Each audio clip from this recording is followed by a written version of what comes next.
Hello and welcome to Fight News Now. I'm John Pollock. Coming up over the next hour, I will be chatting with Robin Black about the action that went down this past weekend, and we will also look at the tragic passing of Ryan Jimmo over the weekend in Edmonton, Alberta. Plus on the show, the Battle Lines program looking ahead to the Rafael dos Anjos Eddie Alvarez fight is on tap for you. So sit back and check out Fight News Now.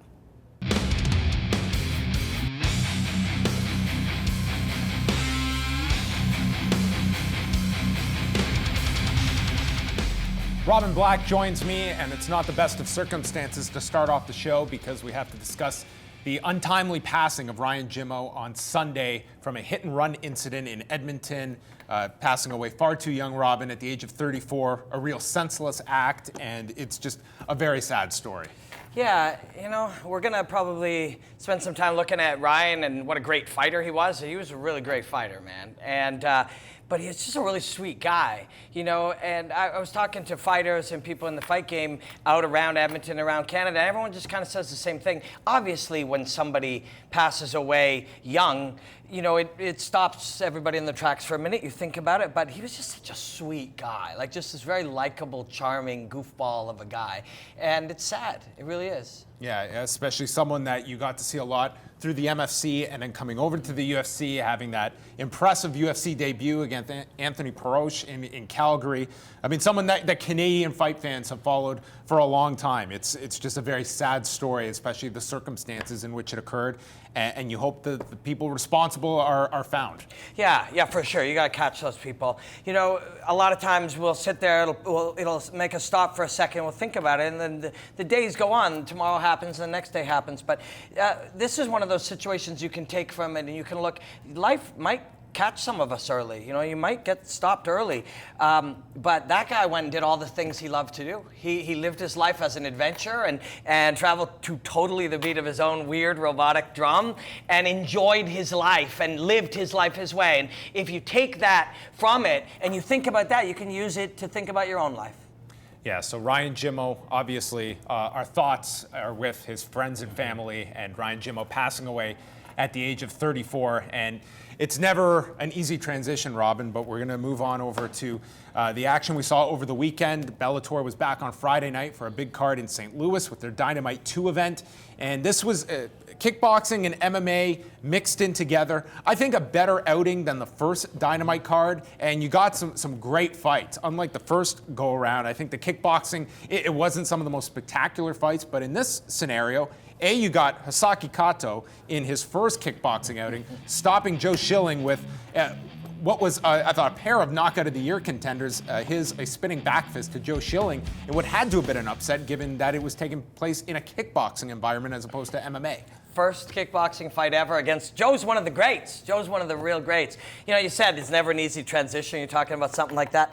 But, you know, fighting is one of these things that can make you forget about the challenges that you have and inspire you to laugh at things, That's why we watch things that are entertaining, so they can take us somewhere.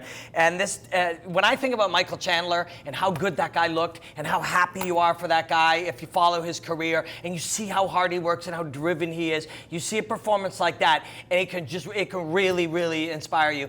And Kato, like you said, I mean, that's not supposed to happen, which is kind of why it happened. You know, if it's a straight-up kickboxing skill for skill match, Joe's going to win that fight every day.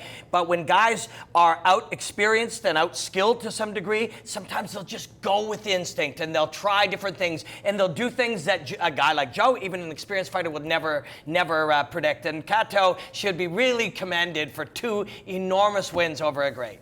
Now, you mentioned Michael Chandler. That would be my other pick for a knockout of the year contender coming out on this show. And this might be it for 2016. This was as clean a right hand as you are going to see, stopping Patricky Pitbull and Michael Chandler regaining the Bellator lightweight gold. Look at that shot. It's the setup. Watch his feet. Watch. See that little bit? He springs forward, cat-like spring. You don't see it there. The left foot is planted. But as he springs forward onto the left ball of his foot, that's what you normally normally do when you throw a jab. You spring forward a little bit into that jab. So he had the footwork of the jab, but the feint, which just made Pitbull respond to the jab, and then just turned it. And you notice, if you go back and you look as well, the right foot is often stabilizing for that right hand. It kind of sets it up and generates force. You see his right foot come off the ground, something we see when Conor McGregor throws his left hand as well. It ends up, that punch is more pitch than punch. You can watch that over. I know, some of us are not as obsessed as some others of us, but you can watch that fight many, many times. Let's take a look at it again. Watch the little leap forward. So you're going to see the small little leap forward. That's what you normally do to travel distance with the jab. There, boom. And you see his right foot come off the ground ever so slightly. It's like a pitch. So the weight is now on the front leg, the same way a guy throws a fastball as that right leg comes behind it. That is some badass right hand throw, man. And a lot of them, like I said, you turn and the hips stay parallel to the ground and you deliver force, but some guys are able to throw that pitch of a punch. Chuck Liddell made a career out of it.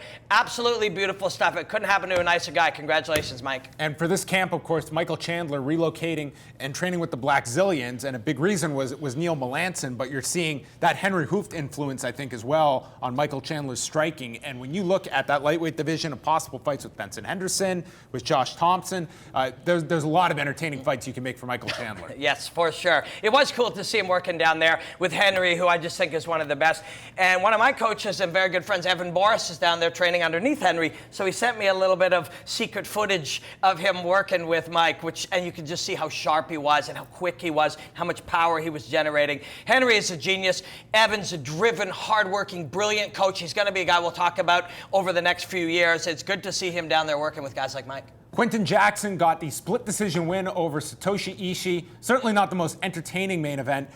If you're looking at scorecards here, though, Robin, how Quinton Jackson got a 30-27 card with that first round that was so clearly Ishii's round, beyond me. You can go 29-28 either guy. I'm fine with that. But that first round was the easiest round to score. Yeah, very bizarre, right? But, these are some of the variables that exist in fighting. You go and you see, did anybody not see it the way you're describing it? Anybody at all? But, if you got a judge or two, and whether they're not paying attention or they think it's a blue strap on a glove and really it's a red, there's all kinds of weird stuff that happens, which is why you got to go out there and put it out. Michael Chandler didn't have that problem. Kato didn't have that problem. You got to go out there and get it done. But there is no excuse for that. No, I mean, most people show up at their job and do their job really well, but hey man, you've gone to a dentist and heard of a dentist removing the wrong tooth. You've seen Pollock or myself call some fighter by the wrong name. I mean, there are times where you just have a mental letdown, but it's sad when it's a mental letdown that affects the career of somebody. You know what I mean? And that can happen. In this case, I don't know that it did.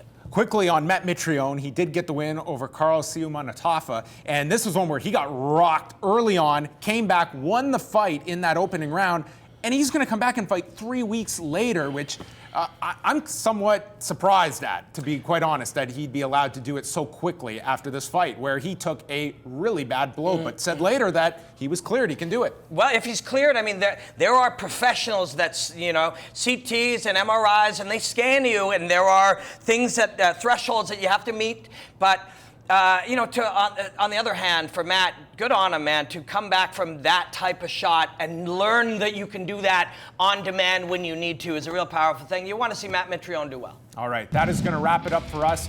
Of course, International Fight Week begins next week, and if you're in Canada, tune in Thursday night, July 7th. It's the Lightweight Championship bout airing here on Fight Network between Rafael dos Anjos and Eddie Alvarez.